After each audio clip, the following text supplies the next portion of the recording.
Esta semana he visto dos argumentos que se repiten constantemente. Uno es, el kirchnerismo tiene de rehén al país. Bueno, y el segundo es, la inflación es multicausal. Bueno, raro considerando que muchas de las personas que lo dicen son personas que han criticado a Alberto Fernández por decir la inflación es multicausal. Ahora, por eso traigo el tema en cuestión, para que si vamos a discutir, discutamos realmente con la teoría a la mano.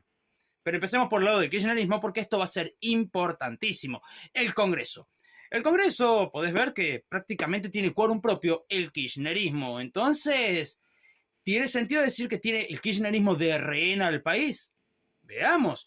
Porque, claro, gobernadores, si quieren un poquito de la tajada de los impuestos, no voten con Milei porque si no nos vamos a levantar, nos vamos a ir a la mierda, no van a tener quórum y se van a quedar sin poder discutir porque no van a tener el quórum.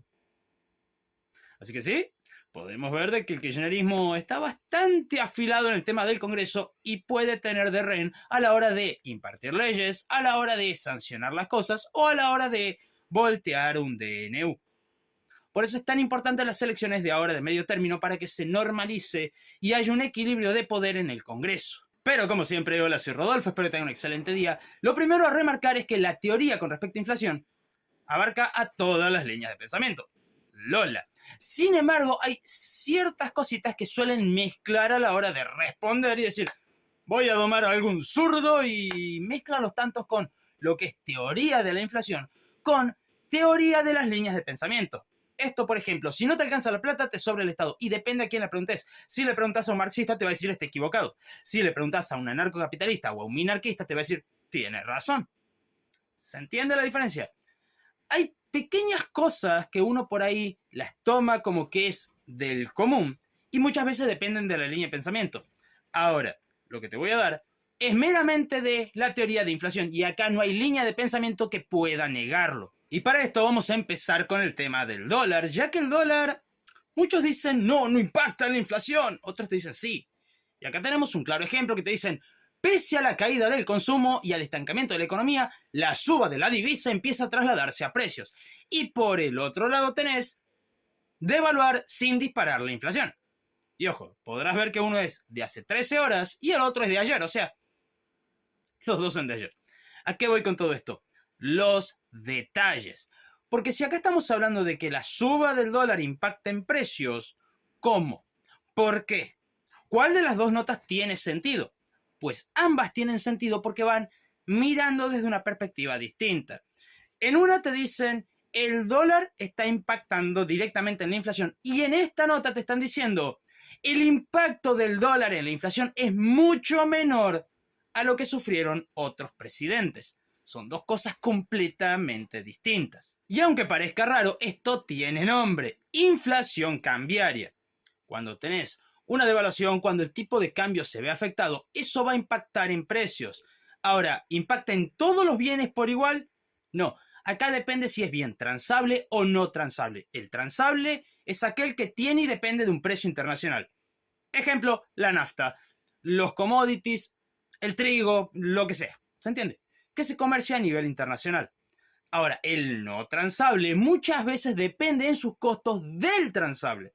Por ejemplo, la panadería que tenés en tu barrio, sí, depende del trigo, depende del maíz, bienes transables. Entonces, si esto aumenta, va a aumentar el no transable, pero por consecuencia de otra inflación.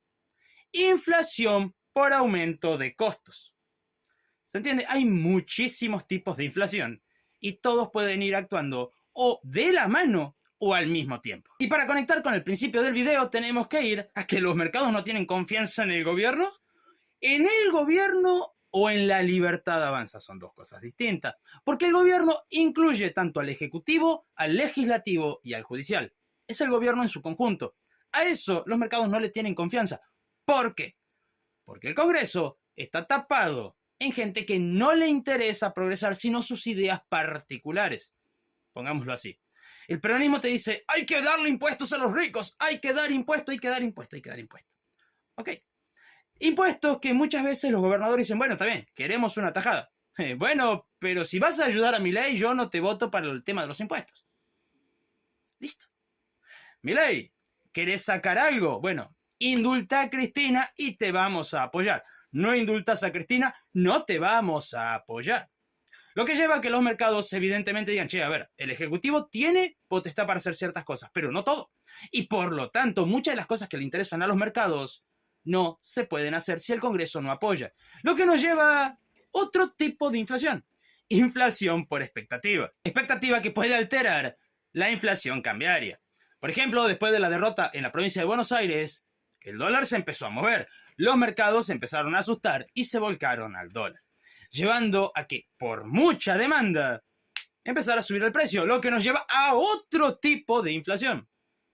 Inflación por exceso de demanda. Sin embargo, acá quiero hacer una pausa porque el exceso de demanda tiene una particularidad y es, afecta más que nada cuando no hay pobreza o hay una pobreza residual o cuando no hay desempleo o está ese desempleo residual.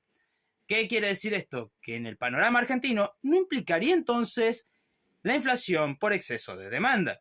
Sin embargo, sí estamos hablando de un exceso de demanda puntual en un bien que afecta directamente a otros bienes y servicios de la economía en su conjunto. Detalle no menor. Existen muchos otros tipos más, pero esto era para que se entienda. Hay muchos tipos. Entonces, ¿por qué la gente habla de multicausal tan segura que esa es la inflación que tenemos? Porque no le puedes cerrar. Simple. Y esto lo he aclarado cuando hemos hablado varias veces de Alberto Fernández, cuando él mencionaba la inflación multicausal. Tiene razón. Porque tenía un problema monetario, tenía un problema cambiario, y ya con dos o más ya podés hablar de inflación multicausal, porque el multicausal es cuando tenés dos o más tipos de inflación impactando en el mismo momento. Y se utiliza el término para englobar todo y no tener que andar dando tanta explicación tan profunda. Sin embargo, tomarlo como nuestra inflación es multicausal y vamos a solucionar esta inflación. ¿Cómo? Es multicausal. No.